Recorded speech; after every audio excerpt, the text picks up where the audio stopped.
2022년 새해가 밝았습니다. 첫날에 여러분과 함께 또 하나님께 예배를 드릴 수 있어서 너무나 반갑고요. 또 그동안 보지 못했던 우리 성도님들, 또 우리 윤영환 지사님, 또 우리 백동 성도님, 또 이렇게 다시 뵐 수 있어서 너무나 또 감사드립니다. 올 한 해 늘 건강하시고 또 여러분의 그 믿음의 후퇴가 아니라 전진하는 그런 한 해가 되기를 하나님께 간절히 기도드립니다. 이제 어제 저녁부터 오늘 아침에 계속 그 카톡이라든지 메시지로 이제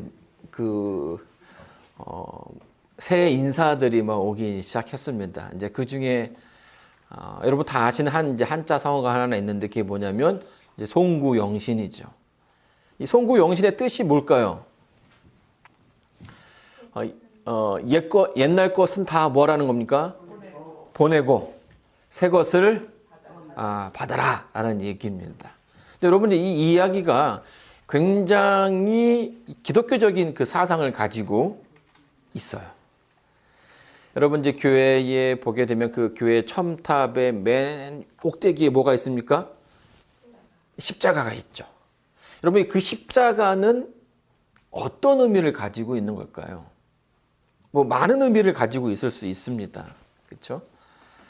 근데 이제 그 가운데 십자가에서 누가 돌아가셨어요? 예. 여러분을 구원하신 예수님께서 돌아가셨어요. 자, 그러면 왜 예수님께서 죽으셔야만 했는가라고 이야기할 때에 그분의 그 죽으심은 하나님께서 죄를 얼마나 싫어하는가를 보여주는 한 장면이 됩니다. 예수님께서 이 땅에 오셔서 이제 침례를 받으시러 가는 그 장면 가운데 침례 요한이 예수님에게 뭐라고 말씀하십니까? 보라, 세상의 죄를 지고 가는 하나님의 어린 양이라고 얘기를 하고 계셔요. 그러니까 예수님께서 이 땅에 오신 가장 큰 이유는 그 죄의 문제를 뭐하고자 하는 겁니까? 해결하고자 하시는 거예요. 그 죄의 문제를 해결하지 않고서는 될 수 없는 아주 중요한 임무를 받으신 거고요. 그리고 그 죄를 짊어지고 가셨기 때문에 뭐 하신 거예요? 하나님의 뜻 가운데 죽음을 맞이하게 된 거죠. 그래서 여러분이 하나님을 믿기로 결심한 사람이 여전히 자신의 그 죄를 짊어지고 가지고 간다라는 것은 사실은 하나님의 뜻과는 반대되는, 하나님의 뜻을 잘 이해하지 못하는 그런 일이 되는 것입니다. 우리 성경 말씀 마태복음 5장 29절로 30절에 있는 말씀을 한번 읽어보도록 하겠습니다. 만일 내 오른 눈이 너로 실족해 하거든 빼어 내버리라. 내 백체 중 하나가 없어지고 온 몸이 지옥에 던지우지 않는 것이 유익하며, 또한 만일 내 오른손이 너로 실족해 하거든 찍어 내버리라. 내 백체 중 하나가 없어지고 온 몸이 지옥에 던지우지 않는 것이 유익하니라. 여러분 우리의 몸을 구성하는 참 많은 지체들이 있습니다. 그렇죠? 그런데 성경을 보게 되면 그것을 빼어버려도 좋다라는 말처럼 들려요. 네? 내 오른쪽 눈, 내 오른손. 근데 여러분 우리의 그 몸 가운데 이 눈의 역할이 얼마나 큽니까? 그렇죠? 눈이 없으면 어떻게 돼요? 볼 수가 없는 거예요. 자, 그런데 성경은 뭐라고 얘기합니까? 아주 그 중요한 그 눈이 우리의 그 삶을 어렵게 한다면 뭐라고 얘기해요? 빼어 버리라 라고 얘기합니다. 오른손도 잘라 버리라 라고 얘기하는 거죠. 여러분 이제 몸의 일부분이 사라지는 그 아픔이 또 그 불편함, 이 생각만 해도 참 이렇게 어려운 것인데 마치 이렇게 좀 이 부분을 잘못 들으면 그냥 눈을 천국에 가기 위해선 눈이라도 빼고 손이라도 잘라버려야 한다라는 말처럼 여겨지지만 이 성경에서 예수님께서 이 말씀을 통해서 하시고자 하는 것은 중요한 건 뭡니까? 우리의 그 신앙의 걸림이 된다면 그것이 없어도 좋다라고 이야기한다라는 거예요. 더 나아가서는 우리의 그 삶 가운데 우리가 아직 버리지 못하고 있는 죄된 그 모습이 있다면 그것을 버리지 않고서는 하나님 나라에 또 하나님께로 갈 수 없다라는 거예요. 여러분, 우리가 이제 그 살아가면서 이 죄라는 것에 대해서 그 심각성을 잘 알지 못하는 경우가 있습니다. 근데 성경은 이 죄가 인간의 그 삶을 조금씩 잠식하고 있음을 이야기합니다. 그리고 더 나아가서는 결국 그 죄 때문에 우리의 인생이, 우리의 그 삶이 망가질 수 있다라고 이야기하고요. 결과적으로는 하나님께 갈 수 없게 될 거라고 이야기하는 것이에요. 우리 여호수아 7장 21절 말씀을 한번 살펴보도록 하겠습니다. 여호수아 7장 21절입니다. 여호수아서는 광야에서 방황하던 이스라엘 백성이 이제 광야를 떠나서 가나안 땅에 들어가는 그 장면이 나와 있죠. 그래서 그 첫 번째로 전쟁을 하게 되는데 그게 그 나라, 그 성이 무슨 성이었습니까? 여리고 성이었죠. 처음 성은. 그리고 그 다음 그 여리고 성과의 그 전투에서 큰 승리를 맛본 다음에 그 다음 성이 아이 성이었어요. 근데 여리고 성에 비하면 이 아이 성 아주 작은 성이었습니다. 자, 우리 한번 이 말씀을 7장 22절 말씀 한번 읽어보도록 하겠습니다. 우리 20절부터 21절 말씀을 우리 윤경아 목사님이 한번 큰 소리를 읽어주시겠어요? 아간이 여호수아에게 대답하여 이르되 참으로 나는 이스라엘의 하나님 여호와께 범죄하여 이러이러하게 행하였나이다. 내가 노력한 물건 중에 시날산의 아름다운 외투 한 벌과 은 200세겔과 그 무게가 50세겔 되는 금덩이 하나를 보고 탐내어 가졌나이다.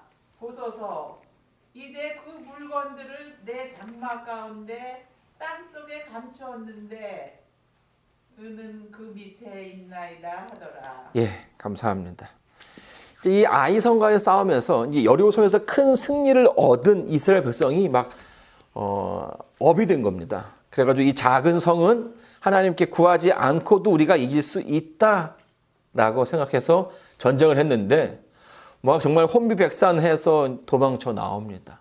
그래서 왜 우리가 이 싸움에서 졌는가라고 그 실패를 분석해 본 결과 여리고 성과의 그 전투에서 전쟁에 승리했던 그 전리품들을 하나도 취하지 말라고 얘기했는데 이 아간이라는 사람이 이 널브러져 있는 그 은이라든지 그 옷들을 그냥 두고 볼 수가 없는 거예요.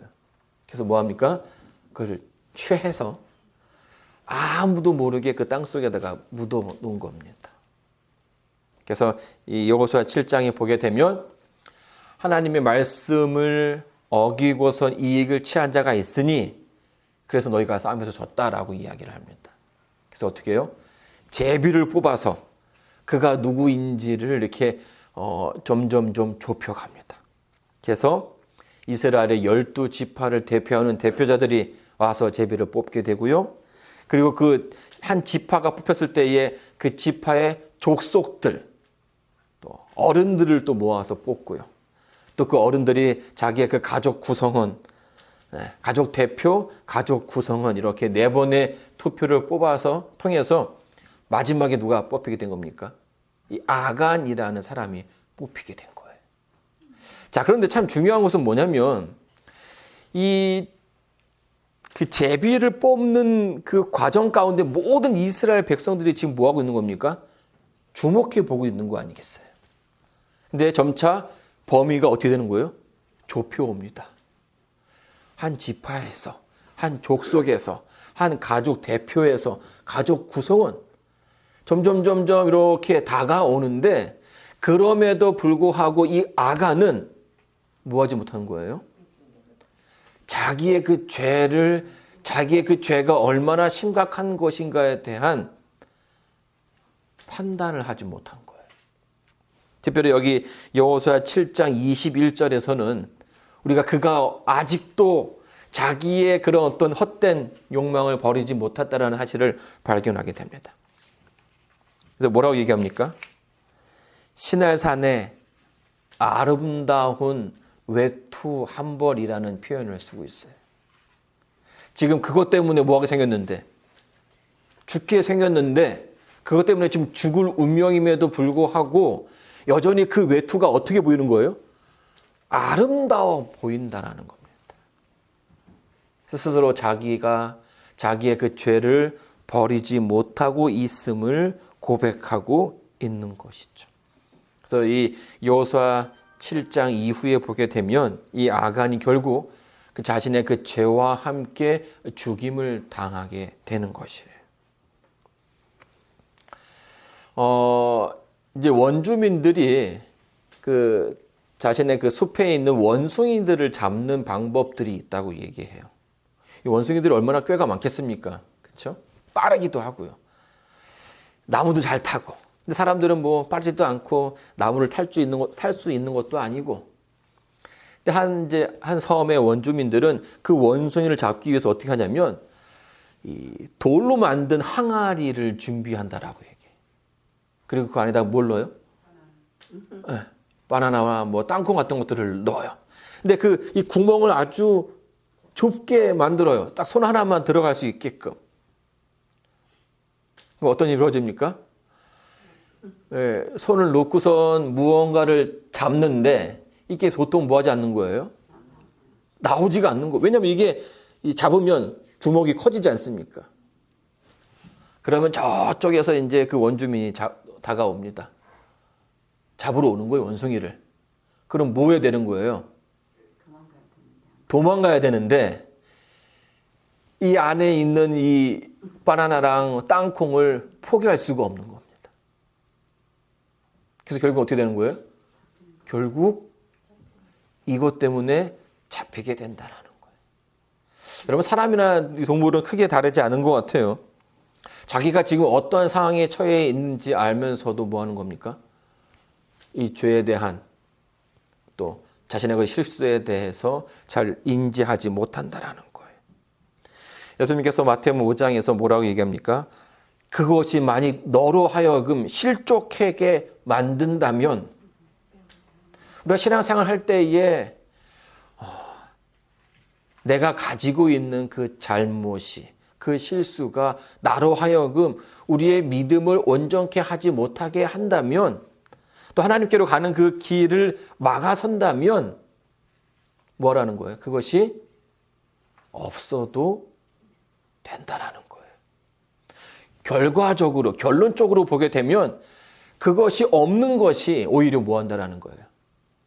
우리의 그 생명을 살릴 수 있는 유일한 길이 될 수 있다라는 거예요. 여러분, 제가 이제 이 마태복음 5장의 이야기를 보면서 그게 어떻게 가능할까? 어떻게 자기 손을 자르는 일이 있을 수 있을까? 또 어떻게 자기 눈을 빼는 일이 있을 수 있을까? 이런 생각을 좀 해보게 되었어요. 왜냐하면 여러분, 신체의 어떤 부위를 잘라낸다는 것이 얼마나 고통스럽습니까? 근데 여러분, 예전에 호주에서 건물이 한번 무너진 적이 있었어요. 근데 다리가 그 건물 더미에 깔린 거예요. 이 사람이 어떻게 나왔을까요? 자신의 그 다리를 잘랐어요. 왜냐하면 자르지 않고서는 뭐 할 수 없다는 걸 알게 된 거예요. 나갈 수 없다는 것. 그리고 더 큰 위기 가운데 내 생명을 잃어버릴 수 있다라는 생각을 했을 때에 무섭지만, 아프지만, 힘들지만 그 일을 그가 감내했다라는 것입니다. 여러분 2021년 이제 저희가 교회가 다시 이제 오픈하고 격주로 여러분들과 함께 예배를 드릴 수 있어서 너무나 하나님께 감사를 드립니다. 그리고 이제 우리들에게는 2022년 참 생소한 숫자이지만 이제 곧 익숙해질 거라고 생각이 됩니다. 이제 새로운 한 해를 맞이하게 된 거죠. 근데 이 새로운 한 해 가운데 이 새로운 한 해를 시작하는 이 시점에서 하나님께서 우리에게 원하시는 것이 뭘까요? 이제 그 부분을 우리가 좀 생각해 봐야 한다고 생각됩니다. 이스라엘 백성들에게는 7가지 절기가 있죠. 맨 마지막 절기가 뭡니까? 장막절이에요. 장막절. 이 장막절은요, 이스라엘 백성들에게 큰 축제입니다. 우리가 이제 11월 달에 그 추수감사절을 맞이해서 뭐예요? 하나님께 한 해 동안 그 베푼 사랑에 감사하고 또 그분께 기도를, 예배를 드리는 것처럼 이스라엘 백성들도 이 장막절에는 일주일 동안 축제를 벌립니다. 그리고 우리를 여기까지 이끄신 하나님께 감사하는 예배를 드리는 거죠. 근데 이 절기가 생긴 때가 언제냐면 이스라엘 백성들이 사막, 광야에서 고생할 때예요. 근데 한 해 지나가면서 뭐 하는 겁니까? 우리가 지금 비록 이 광야에 있지만 어디에 이를 거라는 거예요? 이제 곧 가나안 땅, 하나님께서 약속하신 그 땅, 가나안 땅에 이르게 된다라는 거예요. 이 장막절은요, 그래서 이제 이스라엘 백성들이 뭐 합니까? 텐트를 칩니다. 텐트를 치고 텐트를 위를 나뭇가지로 이렇게 얽히설키 이렇게 해놔요. 뭐가 보여야 되니까? 하늘이 보이게끔 해야 되니까. 자, 근데 이 절기 바로 앞에 있는 절기가 뭐냐면 대속죄일이라는 절기입니다. 대속죄일. 말처럼 아주 크게 뭐 하는 거예요? 자기의 그 죄를 고백하고 해결해야 하는 그 날이라는 것입니다. 자, 우리 레위기 16장 31절 말씀을 한번 좀 보도록 하겠습니다. 이 부분이 레위기 16장이 그 대속죄일에 대해서 좀 자세히 설명해 주고 있는데요. 31절 말씀을 읽어 드릴게요. 이는 너희에게 큰 안식일인즉 너희는 스스로 괴롭게 할지니 영원히 지킬 규례니라. 우리 24절부터 29절 말씀 읽어 드릴게요. 거룩한 곳에서 물로 몸을 씻고 자기 옷을 입고 나와서 자기의 번제와 백성의 번제를 드려 자기와 백성을 위하여 속죄하고 속죄제 희생의 기름은 단에 불사를 것이요 염소를 아사셀에게 보낸 자는 옷을 빨고 물로 몸을 씻은 후에 진에 들어올 것이며 속죄제 수소화제와 속죄제 염소의 피를 성소로 들여다가 속죄하였은즉 그 가죽과 고기와 똥을 밖으로 내어다가 불사를 것이요 불사른 자는 옷을 빨고 물로 몸을 씻은 후에 진에 들어올지니라. 너희는 영원히 이 규례를 지킬지니라. 7월 곧 그 달 10일에 너희는 스스로 괴롭게 하고 아무 일도 하지 말되 본토인이든지 너희 중에 우거하는 객이든지 그리하라. 여러분, 하나님께서 이제 이스라엘 백성들에게 7가지의 그 절기를 주셨는데요. 유독 이 절기만큼은 하나님께서 스스로 괴롭게 하라고 하는 표현을 쓰고 있습니다. 그리고 이제 사도행전에 보게 되면 이 날에는 이스라엘 백성들이 뭘 하냐면 금식을 하게 되는 거예요. 아무 일도 하지 않고 금식하면서 오로지 뭐만 하는 겁니까? 자기의 그 죄를 하나님께 고백하고 그 죄를 용서받는 날이라는 거예요. 그래서 이 날은 아주 특별한 날입니다. 그래서 이스라엘 성소에서 보통은 죄를 지으면 제사장들이 성소까지만 들어가는데 이 날은 대제사장이 그 성소의 안쪽에 있는 지성소까지 들어가게 돼요. 이 날은 이스라엘 백성의 모든 죄가 해결되는 날입니다. 그래서 대제사장은 자기와 자기의 가족, 자기의 지파와 자기의 민족을 위해서 하나님께 죄를 해결하고 가는 날이라는 거예요. 자, 만약에 그날 그 죄의 문제가 해결되지 않으면 어떻게 될까요? 성경에서는 끊어져 없어진다는 표현을 쓰고 있어요. 끊어져 없어지는 거예요. 그래서 이날의 그 대제사장의 복장은 굉장히 특이해요. 이렇게 옷 단에 그 치마처럼 생긴 그 단 끝에다가 석류와 방울을 24개씩 달아요. 그러면 어떻게 될까요? 걸을 때마다 딸랑 딸랑 딸랑 소리가 나겠죠. 그날은요, 이스라엘 백성이 정말 아무것도 하지 않습니다. 그 소리가 다 들리는 거예요. 지금 이제 대제사장이 어디쯤 가고 있겠구나, 어떻게 하고 있겠구나라는 것을 이스라엘 백성들이 다 되는 거예요. 만약에 그 소리가 멈추면 어떻게 될까요? 혹시 죽은 게 아닐까 하는 그런 긴장감이 흐르는 그런 순간이었다라는 거예요. 그래서 이 대제사장의 왼발에는 줄이 묶여져 있습니다. 그 이유가 뭐예요? 만약에 이스라엘 백성 중에 한 사람이라도 그 죄의 문제가 해결되지 않으면, 그리고 대제사장이 혹시라도 어떤 그런 해결되지 않은 문제를 가지고 지성산에 들어갔을 때에 죽임을 당하게 되거든요. 그러면 다른 사람이 들어갈 수가 없어요, 거기에. 그래서 들어갈 수 없으니까 뭐 합니까? 왼발에다가 묶어뒀던 그 밧줄을 이렇게 끌어다가 시체를 이렇게 수거하는 그런 방법으로 이 왼 다리에 줄이 묶여져 있다라는 거예요.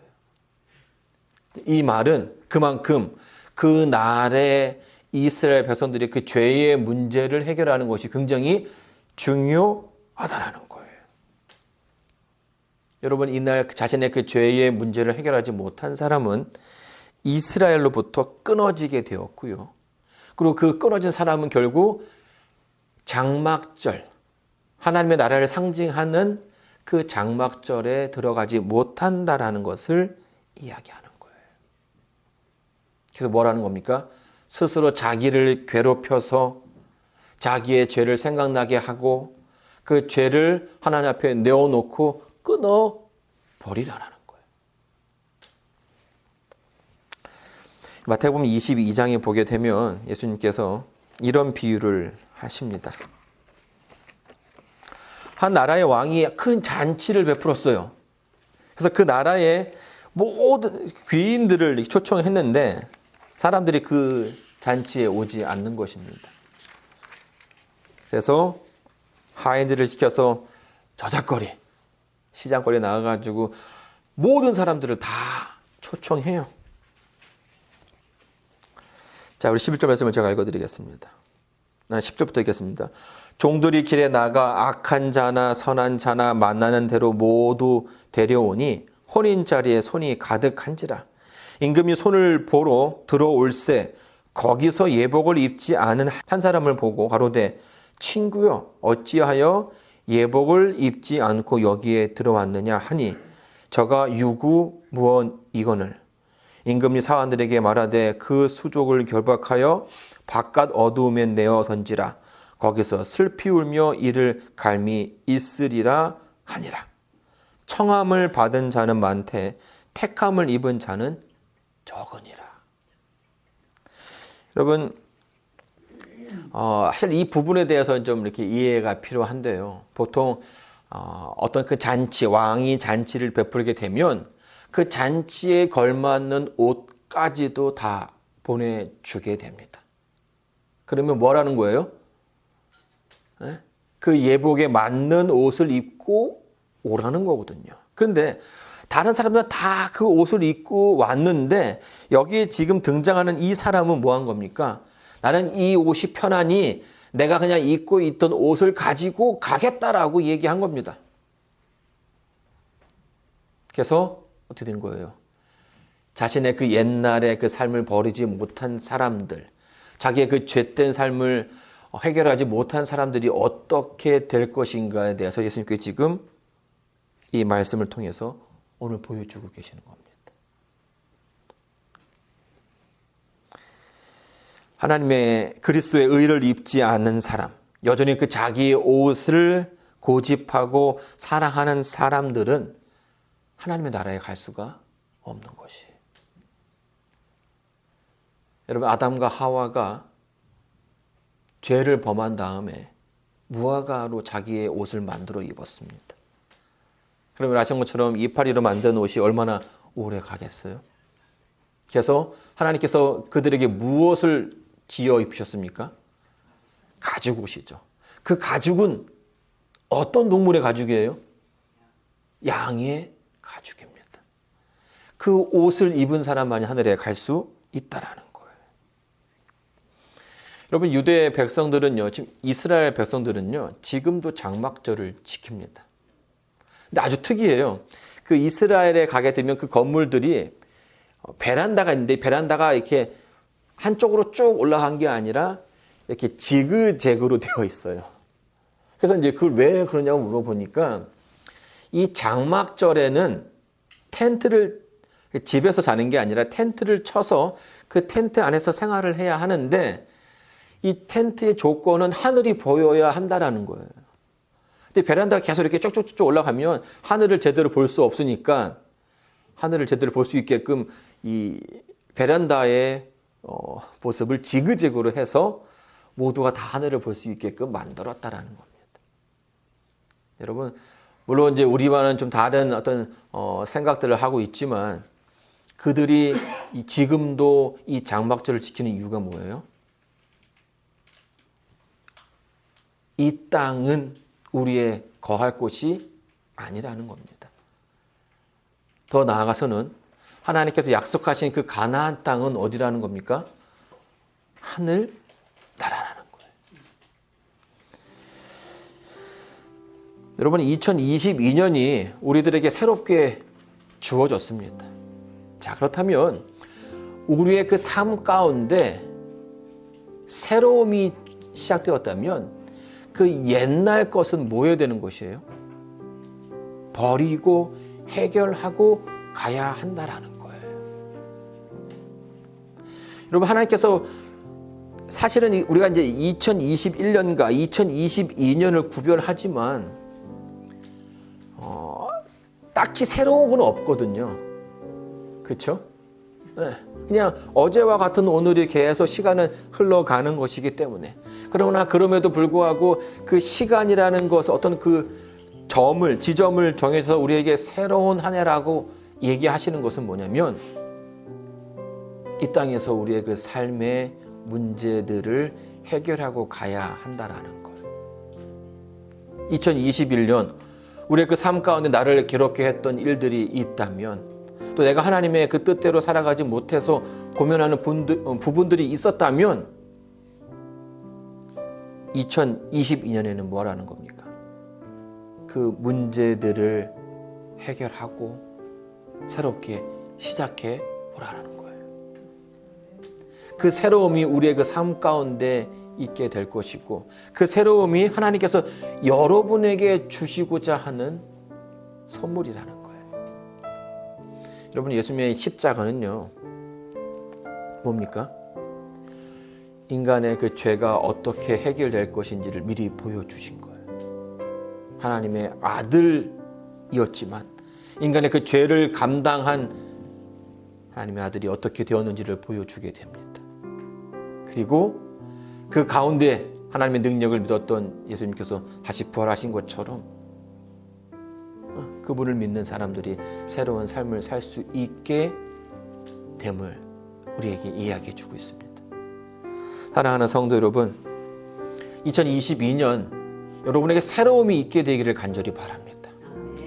예전에 그 삶에 계속 얽매여서 끌려가는 것이 아니라 이제는 하나님의 자녀로서 하나님의 의의 옷을 입은 자녀로서 하나님께 나아가는 새로운 발자국이 또 새로운 발걸음이 시작되기를 바라면서 오늘 말씀을 마치도록 하겠습니다.